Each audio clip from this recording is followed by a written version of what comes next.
Hai, introvert. Persahabatan adalah bagian dari kehidupan yang menyenangkan. Tetapi berteman tidak selalu mudah. Tentu mungkin ada seseorang di luar sana yang punya terlalu banyak teman. Tetapi kebanyakan dari kita ingin tahu bagaimana mendapatkan lebih banyak teman. Dalam hidup saya, hanya ada beberapa orang yang benar-benar saya anggap teman.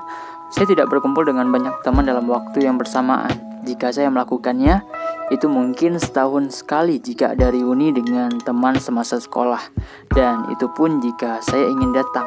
Tetapi seringkali saya akan mengumpulkan energi untuk datang ke acara seperti itu. Karena saya rindu juga dengan tawa di wajah mereka. Introvert biasanya berkumpul dengan satu atau dua teman yang kami pikir sefrekuensi. Dan beberapa teman yang dulunya dekat mungkin kini bisa menjauh. Karena kita seperti dua kutub magnet. Beberapa yang sama frekuensi dengan kita akan saling tertarik untuk mendekat.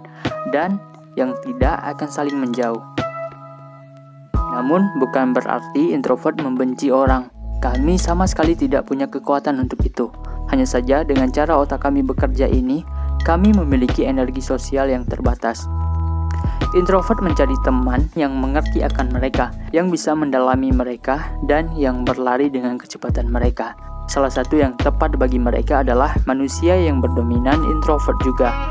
Dan menemukan orang-orang seperti Anda, itu sulit. Dan bisa lebih sulit lagi untuk Anda yang terlalu lama di kesendirian. Karena mereka lebih sering menunggu orang lain datang kepada mereka. Dan bagaimana Anda akan berteman dengan orang yang sama seperti Anda, sedangkan Anda saling menikmati hidup di kesendirian. Dan hampir setiap malam, introvert lebih suka tinggal di rumah dan bersantai daripada keluar untuk bersosialisasi. Hari pertama saya masuk pesantren, saya belajar pelajaran yang sulit tentang menunggu orang lain datang kepada saya. Di rumah, mungkin saya merasa nyaman dengan teman masa kecil saya, yang telah saya kenal hampir sepanjang hidup saya, bisa datang ke rumah untuk bermain bersama.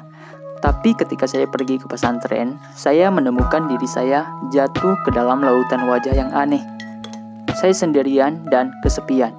Saya melihat sekeliling saya dan bertanya-tanya bagaimana orang lain bisa berteman begitu cepat. Tidak ada tempat bagi jiwa introvert saya. Hampir semua tempat yang saya pijak dipenuhi dengan wajah-wajah asing. Itu pertama kali saya merasa aneh dengan diri saya sendiri. Mungkin di SMA saya pernah merasa aneh seperti itu. Tapi SMA hanya 8 jam. Selebihnya kita di rumah dan saat tiba waktu istirahat, semua orang keluar dan hanya introvert yang berada di ruang kelas. Tetapi saat berada di pesantren, saya tidur dengan 15 orang dalam satu kamar. Kami mandi dalam satu waktu bersamaan.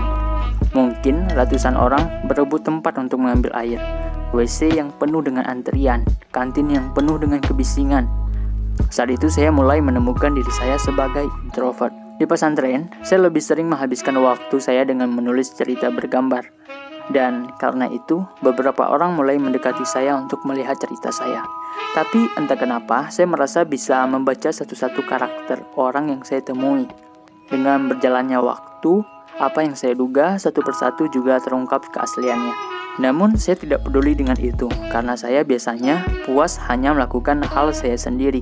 Tapi setelah merenung, saya menyadari bahwa saya seringkali tidak mengambil langkah pertama. Saya belajar bahwa berteman tidak terjadi begitu saja. Kecuali ada seorang ekstrovert yang butuh tempat curhat. Mereka biasanya datang kepada kami. Tetapi tujuan kami di sini adalah untuk mendapatkan teman yang berpikiran sama. Jika saya menginginkan teman baru dalam hidup saya harus mengambil tindakan. Bahkan jika itu berarti keluar dari zona nyaman saya.